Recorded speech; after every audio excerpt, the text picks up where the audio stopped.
Hola, ¿qué tal? Bienvenidos a una emisión más de Conexiones. Mi nombre es Edwin Morón y como cada ocasión me acompaña Verónica Trujillo. Hola, ¿qué tal? Muy buen día. Pues bienvenidos a este programa de Conexiones y el día de hoy estaremos platicando acerca de una de las licenciaturas que forma parte de la oferta educativa de esta universidad, la licenciatura en Comunicación Intercultural. Así que quédense con nosotros, estaremos charlando con diferentes estudiantes de diferentes generaciones de esta licenciatura y tendremos un programa bastante interesante. También contaremos con las secciones Alternativas del Buen Vivir, Dialogando sobre el buen vivir, voces y visiones. Origen, Tránsito y Destino. Y además, Ciencia Signada. Quédense con nosotros, esto es Conexiones.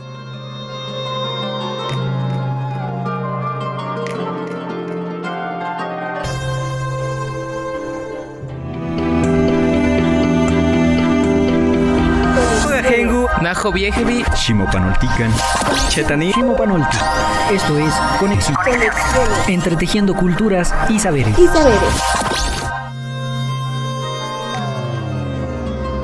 Pues bien, como decíamos al inicio, estaremos platicando sobre el área de interés y de desarrollo de la licenciatura en Comunicación Intercultural. Y es que es menester y es fundamental pensar en la interculturalidad, sobre todo en los procesos comunicativos, aun cuando de suyo la comunicación ya implica siempre un proceso de interculturalidad. Vero. Este espacio también nos servirá para reflexionar acerca del trabajo pues sumamente relacionado entre el saber hacer y también el ser. Tres dinámicas, tres condiciones bien importantes dentro de la educación, no solamente universitaria, habrá que señalar, sino de manera general en todos los ámbitos, ¿no?, educativos. Sin embargo, bueno, pues justamente hablar de estas tres dimensiones, de estos tres aspectos en el ámbito de la universidad intercultural resulta necesario, resulta fundamental, porque es desde ahí donde se pueden tejer nuevas perspectivas para vivir en sociedad y poder desarrollarse también dentro del ámbito profesional. Y es que la comunicación supone no el ejercicio necesariamente de acuerdo, sino precisamente el ejercicio contrario, es decir, porque no nos comprendemos, porque somos diferentes, es que hay necesidad de comunicarnos. Y ese es precisamente el énfasis de la interculturalidad en la comunicación. Bien, pues antes de continuar con este tema, vamos a escuchar la siguiente sección, Alternativas del Buen Vivir. Regresamos.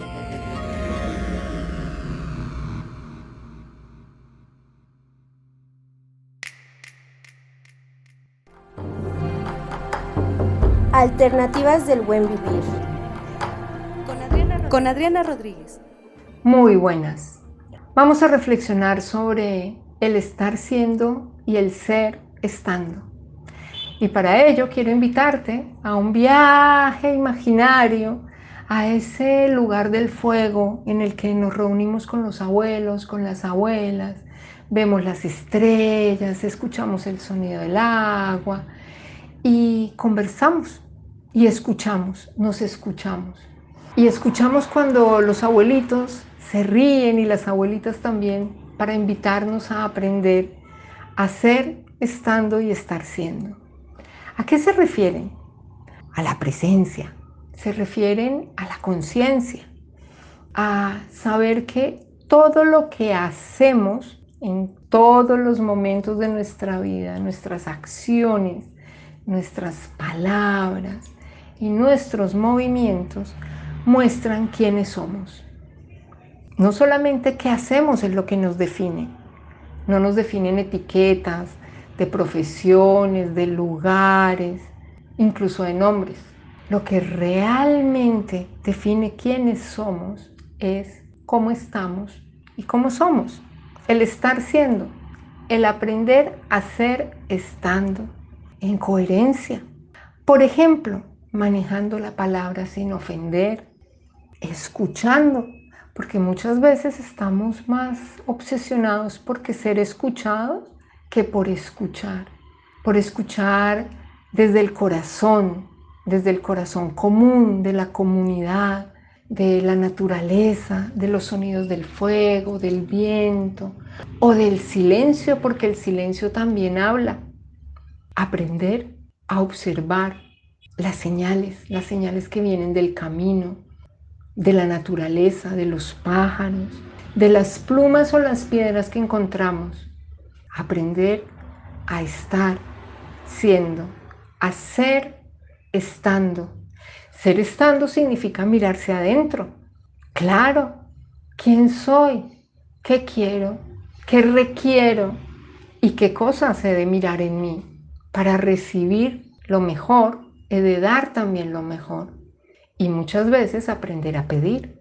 Eso es aprender a ser estando y a estar siendo con todos los que conozco cuando entro a un lugar, pidiendo permiso a quienes habitan ese lugar, a los guardianes, a los dueños de la casa, agradeciendo el alimento, reconociendo las cosas simples que muchas veces se nos olvidan, porque habitamos más en la mente que en el corazón, y eso es lo que nos impide estar siendo y ser estando, porque nada sucede afuera de nosotros, sino todo está dentro. Cuando soltamos los prejuicios y nos quitamos los zapatos y caminamos descalzos y sentimos el agua en los pies y incluso las piedras nos dan masajes y lo agradecemos todo. La palabra de los abuelos, las nubes que trae la lluvia, el viento que nos permite respirar, cuando podemos estar en silencio y agradecemos el estar siendo y el ser estando. Agradezco el ladrido del perro que me está acompañando, dejando de rabiar porque estoy aquí conversando contigo. Es aprender a ser estando y estar siendo, con todo lo que nos ocurre y con todo lo que nos sucede. Eso es el camino al buen vivir. Alternativas del buen vivir. Con Adriana Rodríguez. Pues estarán con nosotros esta tarde para platicar sobre este tema diferentes estudiantes de la licenciatura en Comunicación Intercultural. Está con nosotros Ismael Obando Basilio, él es originario de la Ciudad de México, estudiante del cuarto semestre, tiene algunos años de experiencia como editor de audio para la serie La Clínica de Canal 11 y alguna producción de doblaje en la Ciudad de México. También nos acompaña María Fernanda Sánchez Santiago.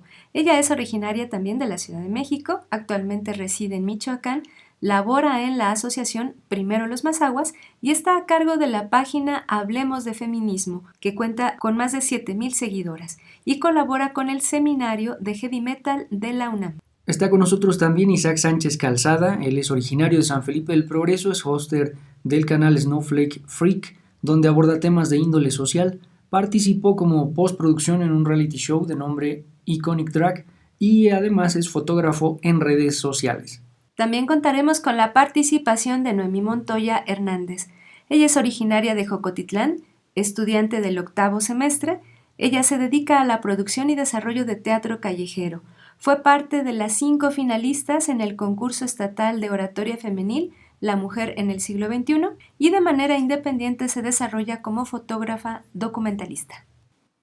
Y platíquenos, por favor, qué motivos tuvieron, qué razones los impulsó para estar en esta universidad intercultural, para colocarse, inscribirse en esta licenciatura en Comunicación Intercultural. Pues principalmente una prima me comentó acerca de la Universidad Intercultural, me comentó acerca de las licenciaturas. Yo primeramente ingresé porque me llamó mucho la atención la estructura de la escuela curricular. También me llamó bastante la atención pues todo lo que la universidad promovía en torno a la cultura. Principalmente me interesó estudiar la licenciatura en Comunicación Intercultural porque ofrecía servicios, ofrecía una oferta educativa en la que pues está radio, televisión, periodismo y pues eso me llamó bastante la atención. Básicamente yo no tenía planeado ingresar a la universidad. De hecho, yo tenía pensado una carrera completamente distinta. Sin embargo, durante mi estancia en la preparatoria descubrí que tenía una gran pasión por el desarrollo de productos audiovisuales. Me gustaba desarrollar videos y de hecho participé en un concurso en el que quedé en tercer lugar a nivel estatal. De esa manera identifiqué que me quería dedicar a eso en un futuro. Yo investigué algunas universidades y la más cercana era la Intercultural. Revisé el marco curricular de la carrera y me interesó un poco honestamente al inicio me sentía un poco desanimado por el hecho de tener que adentrarme en esta área de las ciencias sociales, debido a que yo tenía pensado que me iba a dedicar completamente a la cuestión de televisión, radio, y no tenía contemplado que parte de mi marco o parte de mi perfil educativo, o mi perfil de egreso, sería saber sobre la dinámica sociocultural, identificar al otro, identificar algunos procesos como la alteridad. Entonces era un poco extraño al inicio, pero conforme fui conociendo un poco a la escuela en mi examen, en mis exámenes propedéuticos, me di cuenta que tenía mucho que ofrecer y en ese momento decidí ingresar aquí. Además de que los costes son muy accesibles para cualquier estudiante y yo carecía de esa economía para poder entrar a alguna universidad privada. A mí desde que era muy pequeña me llamaba la atención mucho el radio, todo lo que es la locución, estar en cabinas, porque ya había tenido un acercamiento a lo que era una cabina de producción de radio. Entonces, desde ese momento a mí como que eso me llamaba mucho la atención. Era como, yo quiero estar en algún futuro haciendo lo que esta persona hace, ¿no? Entonces, al salir de la prepa, mi idea cambió un poco. Quise entrar a otra carrera completamente diferente. Sin embargo, me di cuenta que esa no era en realidad mi área y retomé esta idea que yo tenía de estar en cabinas, de estar como una locutora de radio, platicando con amigos que ya estaban dentro de la universidad, de cómo era la estructura, qué era lo que hacían. Me empezaron a platicar y me gustó mucho la idea de toda la interculturalidad, cómo se manejaban. Entonces apliqué mi examen, vine a mis cursos propedéuticos. En los cursos propedéuticos se me reafirmó la idea de querer entrar, de querer estar aquí, y fue por eso que llegué a la Universidad Intercultural. Ismael, ¿tú qué nos dices? Pues para mí fue un cambio totalmente radical. Básicamente siempre estuve estudiando en la ciudad, totalmente alejada de la Universidad Intercultural. Esta es mi segunda carrera. Descubrí aquí lo que verdaderamente es mi pasión, la locución. Igualmente ya había tenido un acercamiento con locutores y con algunos editores de audio. Y aquí vengo a reafirmar que de verdad esta es mi pasión, esto es lo que me gusta. De igual forma, supe de la universidad porque algunos familiares me comentaron que esta escuela va más allá de solamente la comunicación como lo manejan en la ciudad, es algo muchísimo más profundo y es por eso que es algo tan nutriente culturalmente, es algo tan nutritivo interculturalmente que cuando yo vine a visitar la universidad por primera vez quedé encantado, hice mi examen propedéutico y como fue en temporada de pandemia, era el único que yo estaba aquí. De verdad me interesaba mucho formar parte de esta carrera y de esta casa de estudios. Hablan mucho sobre esta parte técnica, digamos, ¿no? Es decir, entran a la universidad, como muchos de nosotros, pensando en el aspecto mediático de la comunicación. Pero también al final de sus comentarios señalan esta importancia, este trauma, este choque, este desencuentro con la parte cultural, con la parte de la alteridad. ¿Qué significa para ustedes, que además están en diferente etapa de su formación, qué significa para ustedes esta idea de la interculturalidad?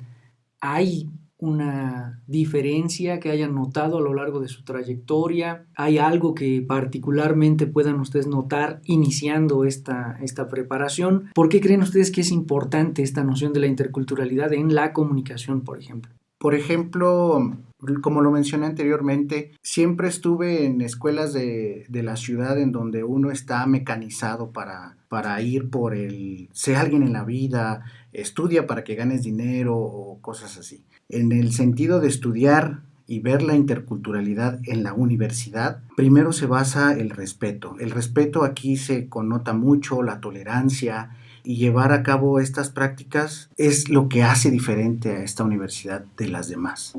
Básicamente, cuando yo ingresé a la universidad y todos comentaban sobre la importancia de la interculturalidad, yo me desarrollé una imagen utópica e irreal de la misma. Yo la interpretaba como el hecho de que todos estuviéramos contentos entre todos, que existiera una convivencia perfecta y en el que el reconocimiento del otro no fuera más que saber que esa persona es diferente a ti y está bien ser diferente. Pero conforme fue avanzando los semestres, las materias, me di cuenta que en realidad no es así. No siempre la interculturalidad habla sobre llevarse bien con el otro, sino reconocer esa dinámica que existe entre la interacción de ambos no siempre es positiva, pero tampoco es mala, porque esto nos permite visualizar de qué manera somos distintos como seres humanos, las culturas son diversas, y a través de ello me di cuenta que hay mucho por ver alrededor de ti. Yo crecí en la ciudad, una etapa de mi vida y otra etapa aquí, y cuando comencé a estudiar aquí en la interculturalidad, me di cuenta de esa diferencia, me di cuenta de esos choques que tuve a lo largo de mi vida, y me di cuenta que está bien reconocer al otro. De hecho, yo antes solía discriminar un poco a las culturas indígenas, porque a mí me criaron en una familia en la que siempre decían, es que ellos son como indios y tú debes de ser mejor, y es que tú vienes de una familia blanca, etcétera, y un montón de prejuicios que finalmente yo rompí en la universidad. Me di cuenta que tu cultura te define, pero al mismo tiempo te construyes con base en los otros. Entonces está bien crecer con ello, está bien seguirte reconociendo, y actualmente puedo decir que ya reconozco mi parte indígena, ya reconozco mi interacción con mi entorno, y también reconozco esa disociación que existe con los pensamientos de las otras personas, que también son importantes. Sí, creo que lo que menciona mi compañero Isaac es muy cierto. Hemos crecido en un sistema, dentro de un sistema educativo que nos prepara para reconocernos siempre a nosotros mismos. Y en la sociedad siempre se nos marca el tú, el tú, el tú y el siempre tú. Sin embargo, dentro de la Universidad Intercultural y en este tiempo en el que he podido yo pues establecer conexiones con mis compañeros, con mis materias, con mis maestros, me he dado cuenta de que no solamente soy yo, que también existe el otro, y que el otro también me construye a mí, que el otro también es parte de mí y es parte de mi entorno, de mi comunidad, y que sin ese otro, pues yo no soy. Entonces, esto es parte de mí y parte de mi reconocimiento dentro de esta institución, del reconocimiento de la interculturalidad que promueve la institución, principalmente porque pues aprendo a establecer relaciones, establecer comunicación, establecer amistad, establecer interacción con ese otro, y me ayuda a crecer bastante, me nutre bastante, y es algo que para mí me llena bastante de la Universidad Intercultural. Yo creo que la interculturalidad es parte fundamental de lo que en donde estamos, porque nos abre el panorama demasiado. O sea, dejas, como lo comentaba mi compañera Noemí, dejas de estar pensando en esa competencia, ¿no? Esa competencia que te ponen desde muy chiquito, y que inclusive en el nivel medio superior, en las preparatorias, te lo manejan así, ¿no? Como las competencias y siempre te traen en ese, es que tú tienes que ser mejor, es que tú tienes que echarle más ganas para que logres sobresalir. Cuando llegas a la Universidad Intercultural y empiezas a empaparte de todos estos términos, empiezas a empaparte de todos estos conocimientos, te das cuenta que no nada más eres tú, que tienes a otras personas a tu alrededor, y esas otras personas te ayudan a hacer un reconocimiento propio y también a que hagas un reconocimiento de los demás, y que te salgas de esa burbuja en la que siempre estás queriendo sobresalir y teniendo más empatía para que no solamente seas tú quien sobresalga, sino que también ayudes a que todos los demás sobresalgamos, y pues se pueda hacer una dinámica más cooperativa, más de igualdad, más de equidad entre todos. Bien, pues me parece que han dado justo en el clavo en muchos de los principios que sustentan, que fundamentan la interacción humana y por supuesto también la interculturalidad. Vamos a seguir dialogando acerca de este tema y acerca del ejercicio de la licenciatura en Comunicación Intercultural. No se vayan, regresamos. Escríbenos conexiones.ci@uyem.edu.mx. Continuamos. Pónganse en contacto con Conexiones al teléfono 712-123-5963. Continuamos. Sin lugar a dudas, el ejercicio de la comunicación intercultural y esta implicación del otro o de la alteridad es uno de los tópicos a los que más se recurre dentro de las asignaturas de este plan curricular. Vamos a escuchar Dialogando sobre el Buen Vivir y estamos de vuelta en Conexiones. Dialogando sobre el Buen Vivir con Hugo Puerto. Bienvenidos a una cápsula más de Dialogando sobre el Buen Vivir. En nuestra cápsula anterior escuchamos al mayor Rosendo Ahue Coello del pueblo ticuna del Amazonas, quien nos compartió sus vivencias en relación con el buen vivir. En nuestra cápsula de hoy El mayor Rosendo nos compartirá más sobre la importancia de la estructura organizacional indígena dentro del buen vivir. Los pueblos indígenas también, para lograr el buen vivir, requiere una estructura organizacional de su forma de vivir, de sus procesos propios de tomar sus decisiones, lo que llamamos autodeterminación, lo que llamamos el tema de la autonomía. Debe tener un gobierno propio como estructura de gobierno propio que dirija, que oriente la proyección de ese pueblo indígena para que pueda pervivir. Entonces hay esa estructura tan importante que hoy en la realidad para los pueblos indígenas es el relacionamiento con el otro. ¿Quién es ese otro? El mundo no indígena y todas las organizaciones sociales, populares, académicas, políticas que puedan, o partidos políticos que existen en esos territorios. ¿Cómo se enlaza? ¿Cómo se coordina para tratar de que entre los apoyos que se puedan concretar a partir de la coordinación de ese gobierno propio de los pueblos indígenas, se pueden lograr muchas cosas de lo que he manifestado anteriormente? Y teniendo ese gobierno propio, entonces vamos a encontrar también un tema tan importante que hoy se habla, hoy se enseña, hoy se practica o se venía practicando desde el nacimiento de cada uno de los pueblos indígenas, el tema de la justicia propia, la jurisdicción especial de los pueblos indígenas, que hoy por lo menos en Colombia pues se estableció como política pública, pero además dentro de nuestra constitución política del 91, de reconocer que los pueblos indígenas tenemos la garantía de desarrollar desde nuestros propios usos y costumbres el tema de la jurisdicción especial indígena. Entonces, eso se coordina y ampliamente se desarrolla a partir de ese gobierno propio que tienen los pueblos indígenas, en este caso en Colombia.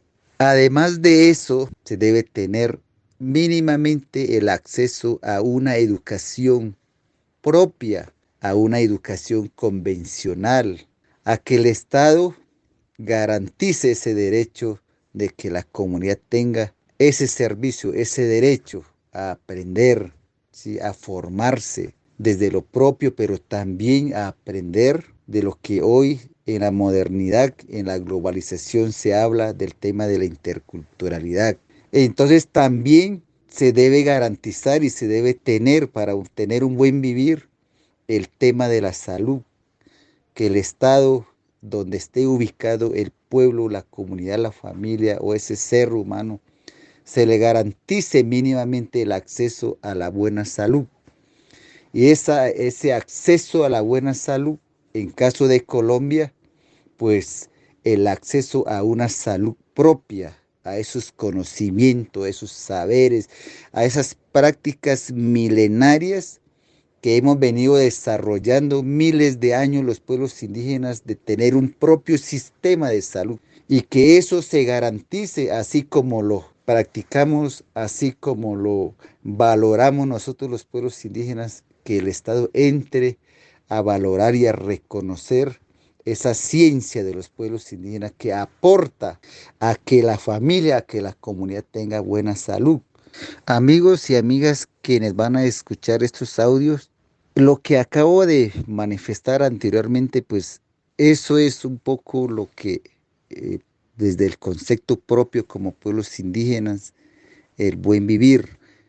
Espero que le haya gustado, espero de que ustedes les sirva de algo como orientación para lo que ustedes necesiten, de querer conocer de los conocimientos, los saberes de mucha otra gente en este planeta, en caso específico de los pueblos indígenas. Agradecemos una vez más la presencia del mayor Rosendo y por compartir con nosotros su conocimiento sobre el buen vivir. Hasta la próxima. Dialogando sobre el buen vivir. Con Hugo Puerto. Pues ya estamos de vuelta para seguir pensando, reflexionando, compartiendo nuestras experiencias a lo largo de haber vivido la licenciatura en Comunicación Intercultural.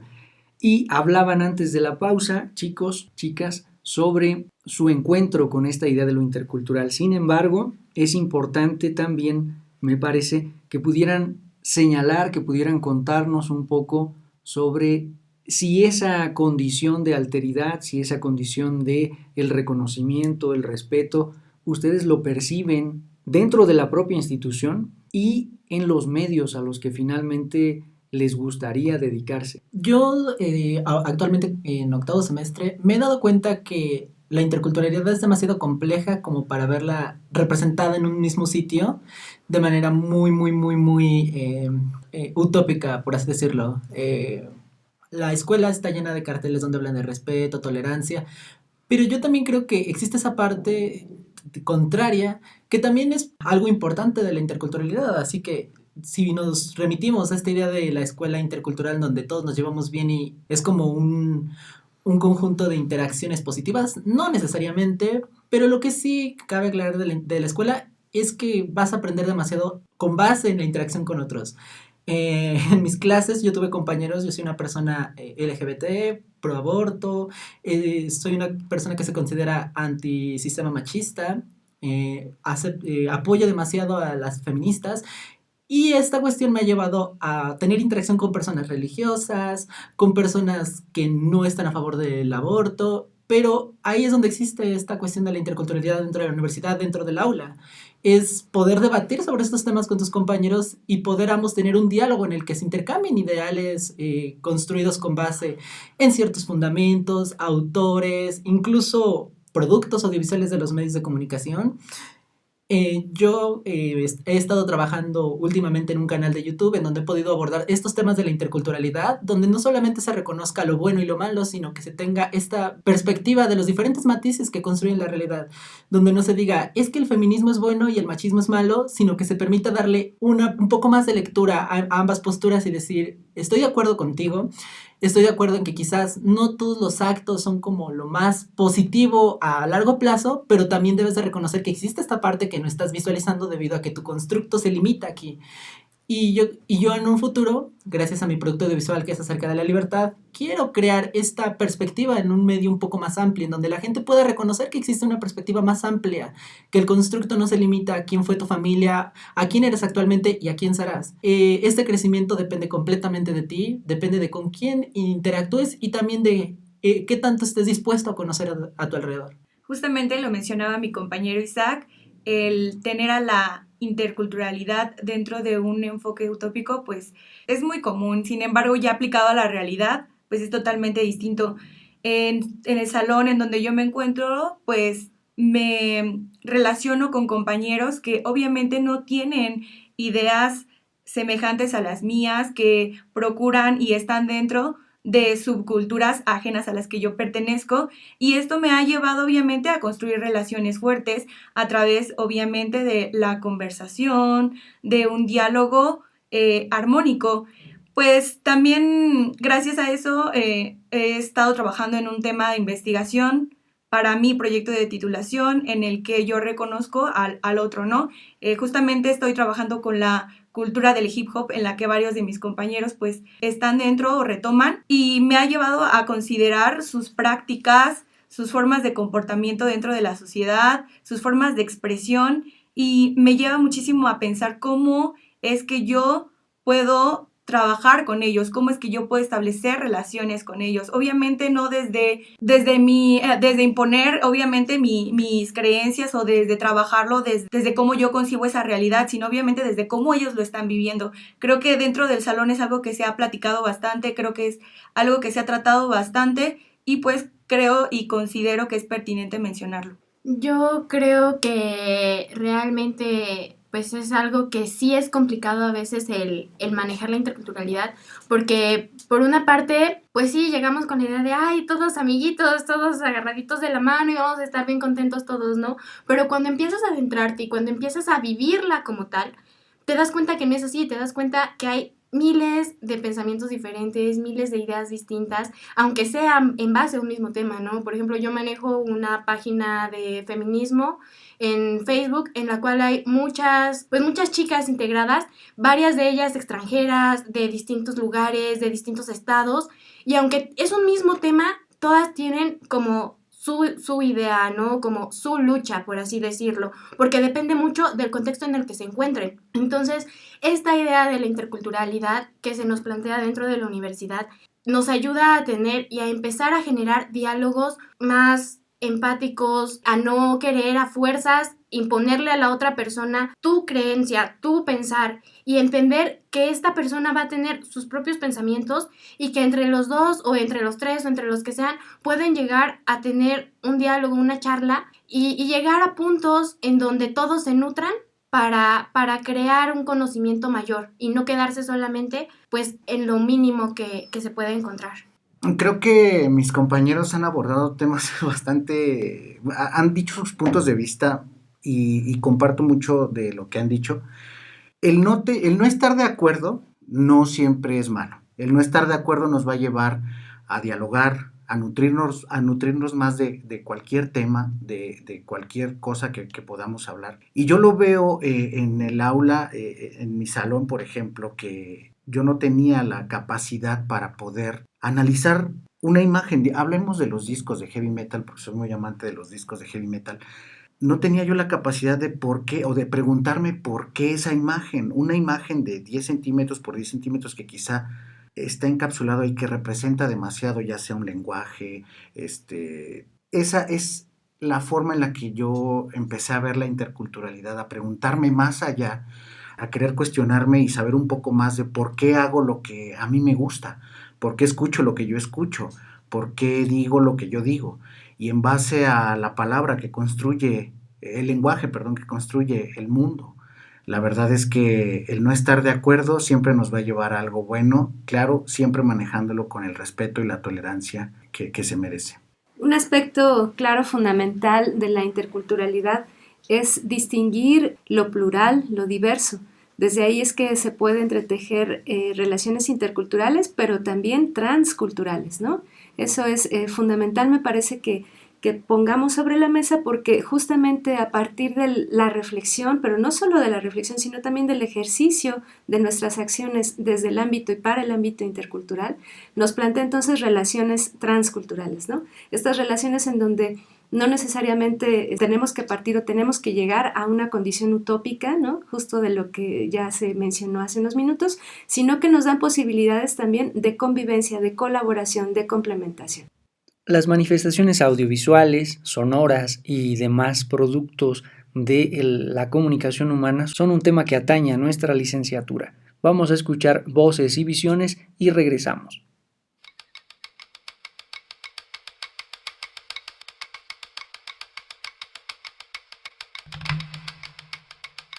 Voces y visiones. Bienvenidos una vez más a su cápsula Voces y Visiones. Fíjense que el otro día me encontraba navegando por redes sociales y me apareció una nota que llevaba por título: Ser indígena es sinónimo de explotación y discriminación. Así que entré a leerla esperando que fuera solo un título amarillista, y desafortunadamente no fue así. En los primeros párrafos, la noticia mencionaba que Manos Unidas denuncian la situación de explotación y vulnerabilidad a la que se enfrentan las poblaciones indígenas, especialmente las mujeres, víctimas de una triple discriminación por ser mujeres, ser pobres y ser indígenas. En este sentido, el corto del documental del que vamos a hablar el día de hoy se llama Los hilos de la vida de las mujeres jaguar, dirigido y guionizado por mujeres mayas Cacla, quienes son una red de mujeres mayas que hacen activismo por y para las mismas en sus comunidades.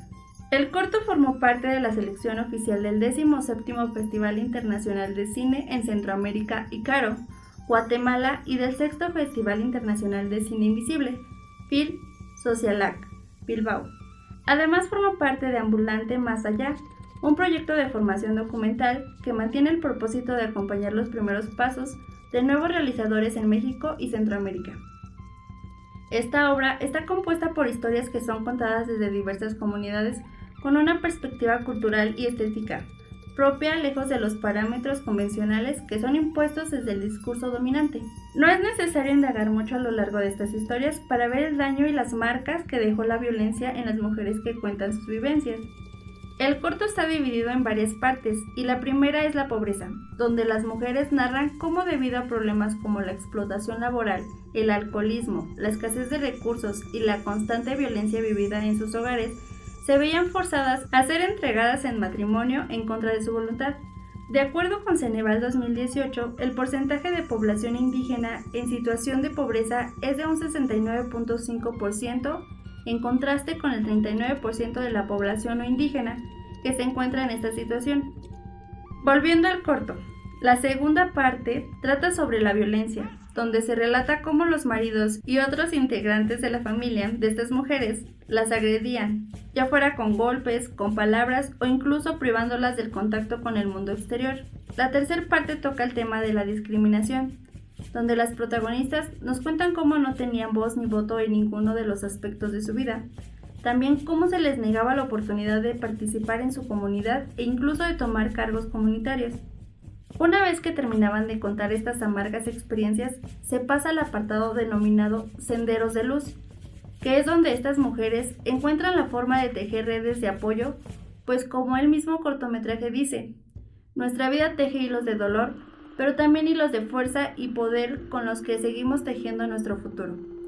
Dense la oportunidad de ver esta producción, les aseguramos que no se van a arrepentir.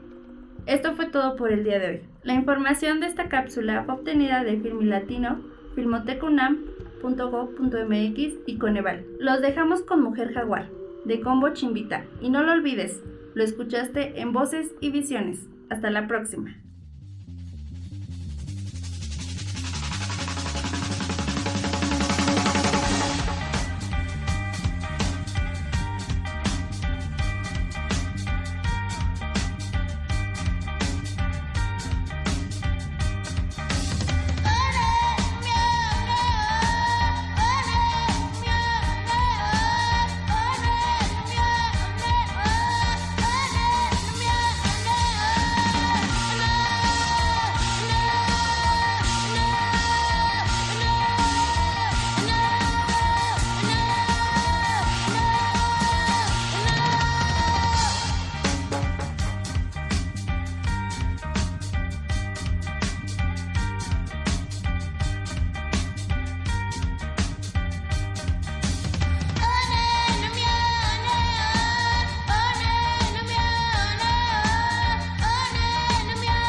Escuchaste Voces y Visiones. Pónganse en contacto con Conexiones al teléfono 712-123-5963. Continuamos.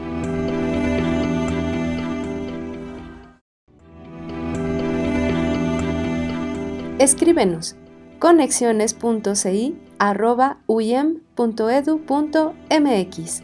Continuamos. Ciencia asignada. Con Julio Horta. Hola Verónica, hola Edwin. Muchas gracias por invitarme de nueva cuenta a este su espacio Conexiones. Un saludo a toda la audiencia.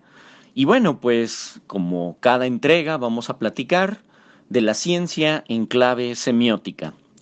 Y vamos a trabajar un concepto de la ciencia o un fenómeno científico y un concepto desde la semiótica.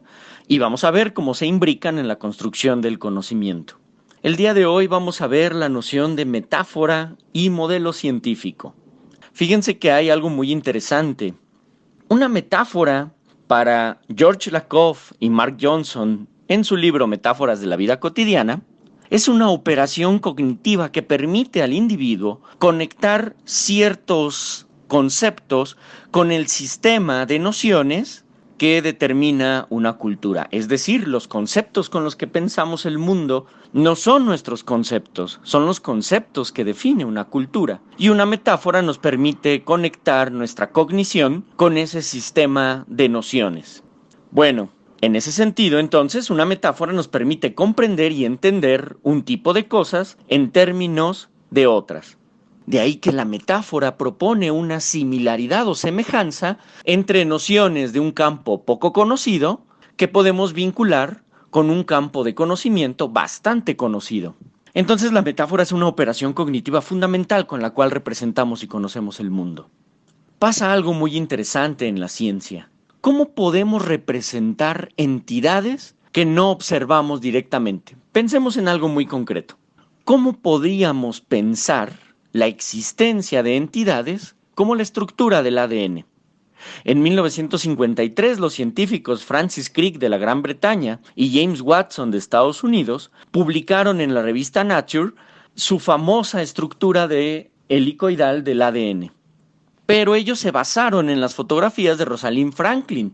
Ojo, las fotografías de Rosalind Franklin no es algo común, no es la noción de fotografía que ustedes y yo podríamos entender en términos de una selfie, las fotografías que publicamos en Instagram o lo que tenemos en nuestros álbumes fotográficos. Las fotografías de Rosalind Franklin eran el resultado de un proceso muy complejo de traducción a partir de refracciones cristalográficas. Bueno, la cuestión es la siguiente.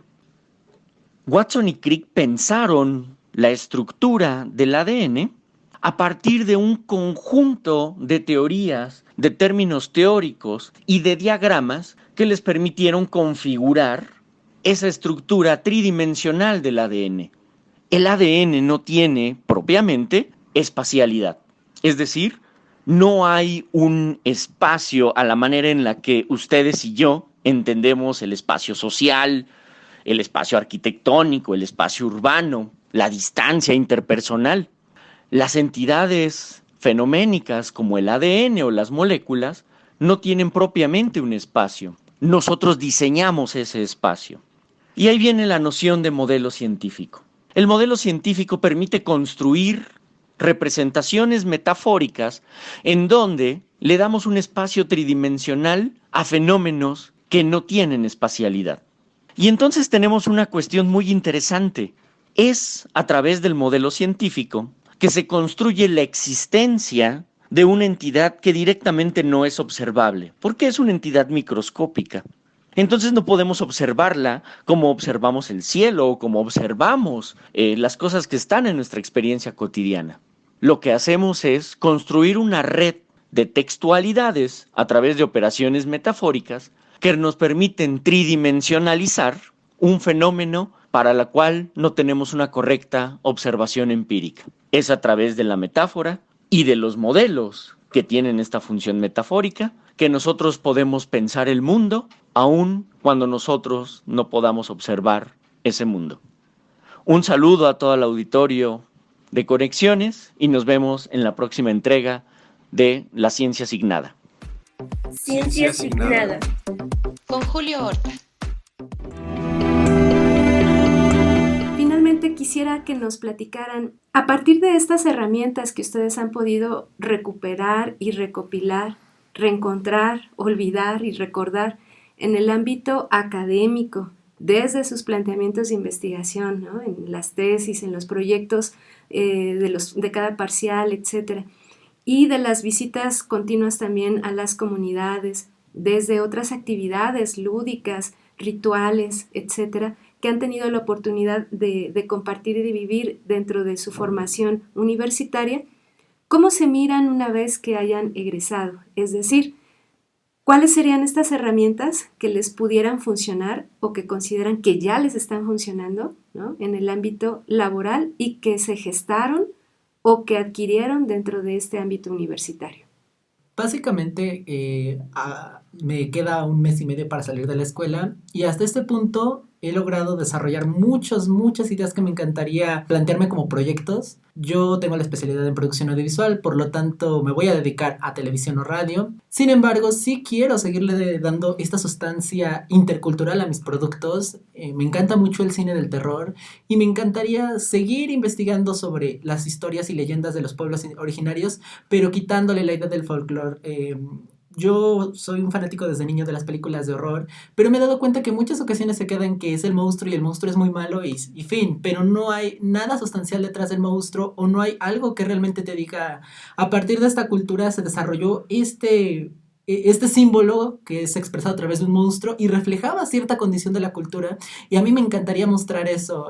Conocí a alguien que me contaba sobre una película, una serie que quería desarrollar sobre la historia de la cultura mexica, pero desarrollándola a través de la ficción y contemplando algunos símbolos y procesos de semiosis que a mí me encantaron, y dije, quiero participar en ese proyecto, quiero seguir haciendo esa clase de productos y dentro de mi canal seguirme enfocando en mostrar que no existe una realidad concreta, sino que existen múltiples perspectivas que se construyen entre sí, y que tú solamente percibas un pedacito del pastel no quiere decir que el otro extremo no sea capaz de ser visualizado. Como lo decía mi compañero Isaac, el que tú solo percibas un pedacito del pastel no quiere decir que lo demás no esté, ¿no? Que sea invisible, que desaparezca.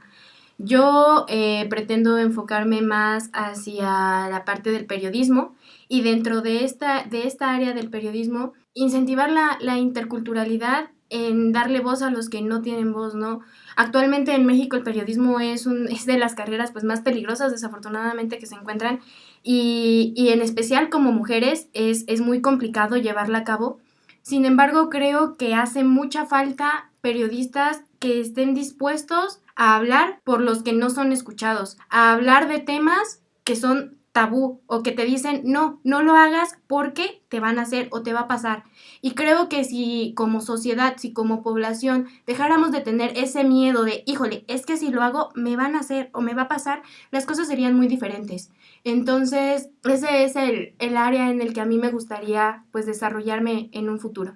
De igual manera, pues yo estoy trabajando desde el aspecto periodístico, desde el área del periodismo. Mi enfoque principalmente es el periodismo documental. Me encanta bastante porque ya lo mencionaba mi compañera, el hecho de que tú estés investigando, el hecho de que tú estés conociendo tu objeto de estudio, te lleva y te abre muchísimos panoramas, ¿no? Yo justamente decido también dedicarme al periodismo porque quiero enfatizar, quiero dar a conocer, quiero mostrar todos aquellos aspectos que son ignorados, que son invisibilizados, principalmente en el área de la mujer, de la violencia hacia la mujer, los feminicidios, que principalmente ocupan las primeras planas en las noticias aquí en el país, en el estado. Considero que se tiene una falta de visión, se tiene poco desarrollo documental de todos estos casos que están pasando. Y principalmente el aspecto mediático ha dejado muchísimo de lado todos estos casos, y si se dan con ciertas perspectivas políticas para solamente favorecer a algunos, ¿no? Y pues considero que esta es un área de desarrollo en la que yo puedo involucrarme al terminar mi carrera. Bueno, aquí en la universidad he tenido la oportunidad de pertenecer a algunos proyectos como de la profesora Vanessa Salazar y de la profesora Daisy Collins. Ellas estuvieron realizando un audiolibro que habla sobre las leyendas mazahuas, en donde tuve la oportunidad de participar haciendo doblaje de algún personaje y también haciendo un poquito de producción. Algunos de mis profesores, y se los agradezco muchísimo, han notado que o me han dicho que la producción de audio es como mi fuerte. En el área que yo me veo trabajando, podría ser, y digo podría porque estoy al lado de comunicólogos bastante talentosos que estoy completamente seguro que pueden hacer desde producción, desde investigación, desde periodismo, y de verdad creo que esta universidad te forja como si fueras a la batalla allá afuera, para que tengas todas las herramientas a la hora de presentarte en cualquier área. Entonces, a mí en lo personal me gustaría verme ya sea en el área de la locución, ya sea en alguna estación de radio, en mi comunidad, seguir dándole proyección a la cultura mazahua, que la llevo en la sangre por parte de mi mamá, y pues nada, ese es el área en donde yo me veo. Pues muchísimas gracias a todos, a todas. Es un gusto poder escucharles con este entusiasmo y sobre todo a partir de los planteamientos que hacen, ¿no? Revelan finalmente todo un proceso de construcción de su propio pensamiento, de su propio sentir, de su propio ser, que ha venido formándose a lo largo de su existencia y que seguramente la universidad ha tenido algo que ver ahí en el impulso de ese talento que ya de por sí emana de cada uno de ustedes. Agradecemos mucho su participación en Conexiones y esperamos en otra ocasión dialogar con mayor profundidad de estos temas. Muchísimas gracias. Gracias. De igual manera nos acompaña la maestra Vanessa Salazar Lara. Ella es licenciada en Comunicación Intercultural por la Universidad Intercultural de la segunda generación. Actualmente es docente de tiempo completo en la misma institución. Muchas gracias, Vane, por estar con nosotros. Bien, Vane, platícanos desde tu experiencia cómo funcionó o cómo surtió cierto cambio, si notaste un cambio radical o, digamos, continuo en la transformación del programa educativo que tú tuviste la oportunidad de llevar, ya que formaste parte de la segunda generación de esta licenciatura, y en su cambio, en su transformación con el programa educativo que se lleva a cabo en la actualidad. ¿Encuentras algunas dimensiones coincidentes, semejantes o más bien distantes? Pues mira, comentarte que en el plan curricular que yo tuve la fortuna de llevar, la vinculación con la comunidad se hacía, pues sí, desde el primer semestre, orientada a un trabajo con la carrera de desarrollo sustentable. La asistencia a comunidad pues era de manera constante, pero estaba orientado a eso.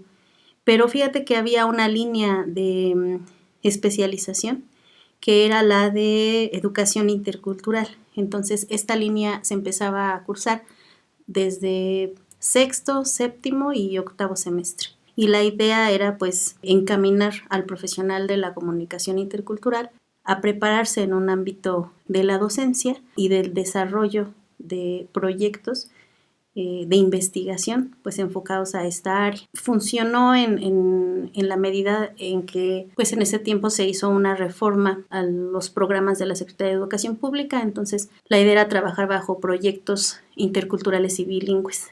Y pues muchos compañeros que estudiamos sobre todo en la primera, segunda y tercera generación, logramos trabajar pues en el área de la docencia a partir del desarrollo de estos proyectos. El plan curricular que tenemos ahora pues tiene 3 líneas de especialización que van desde el periodismo, el área del diseño. Entonces me parece que esta vez pues hay líneas todavía más específicas que evidentemente pues van a ayudar a que los estudiantes tengan mucho mejor preparación.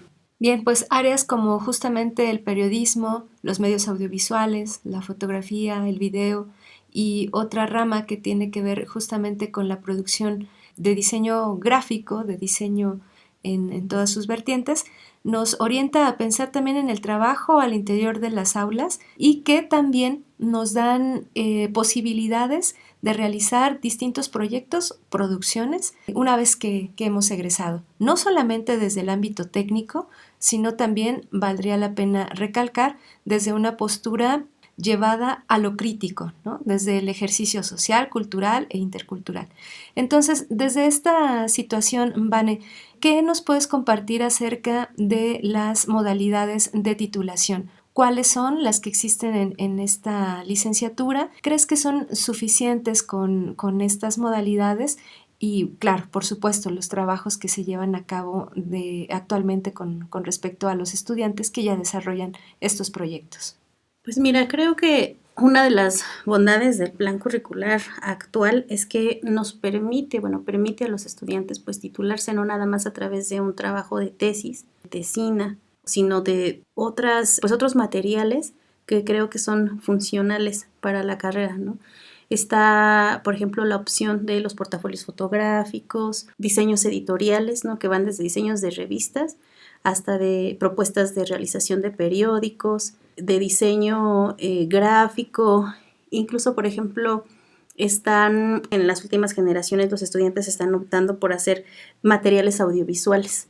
Entonces creo que eso va a posicionar bastante a a la licenciatura, sobre todo porque se enmarcan en los productos de investigación, que está pues dentro de lo legal, ¿no? De la legalidad de la institución, ¿no? Si bien es cierto, también se vale realizar producción de materiales didácticos, las memorias de vinculación con la comunidad. También tenemos pues las opciones del mérito académico, ¿no? Para estudiantes que tengan un promedio arriba de 9, y también pues para los egresados que tienen oportunidad de entrar a trabajar y casi inmediatamente que salen de la universidad, pues pueden hacer memorias de experiencias profesionales, ¿no? Entonces, creo que la reflexión que comentabas hace rato con respecto a la preparación, tanto técnica como a una preparación académica, pues se complementa con estas líneas de especialización, ¿no? Me parece que son suficientes, ¿no? Me parece que hay que trabajarlas sí un poco más, porque hay estudiantes que todavía prefieren realizar trabajos, pues, de tesis. No está mal, claro, pero pues sí están estas otras opciones donde ellos pueden materializar pues todos estos conceptos, ¿no? Todo este trabajo que hayan realizado durante 4 años, incluso en la vinculación, pues me parece que son adecuadas, pues. Pues muchísimas gracias, Vane, por habernos acompañado en Conexiones. Esperamos seguir dialogando en otra ocasión. Muchas gracias a ustedes. Bien, pues esto es Conexiones, regresamos en unos minutos.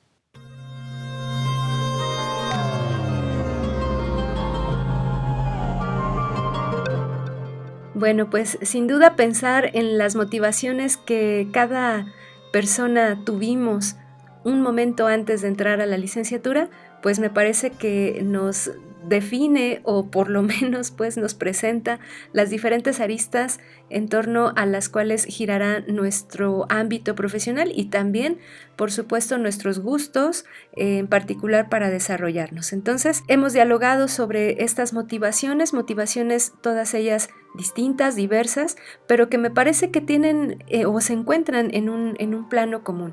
Y este plano común tiene que ver justamente con la sensibilidad, con crear esa potencia para apreciar a lo distinto, para identificarnos con lo otro, con las otras culturas, con los pueblos originarios, con las diversas formas de pensar, con la diversidad que existe también dentro de las generaciones en nuestras familias o en nuestras comunidades. De ahí es que podemos encontrar reflexiones distintas para discutir dentro de esta licenciatura en comunicación intercultural. Y es que finalmente hemos de reconocer que solo es posible nuestro ser si nos pensamos siendo con los otros. Muchísimas gracias por habernos acompañado en esta emisión, esperamos que haya sido de su agrado. Agradecemos mucho la producción de este programa a Daniel Vallejo Garduño y también a la Universidad Intercultural del Estado de México. Me dio mucho gusto acompañarles, yo soy Verónica Trujillo. Y yo soy Edwin Morón. Hasta la próxima, Octeipa.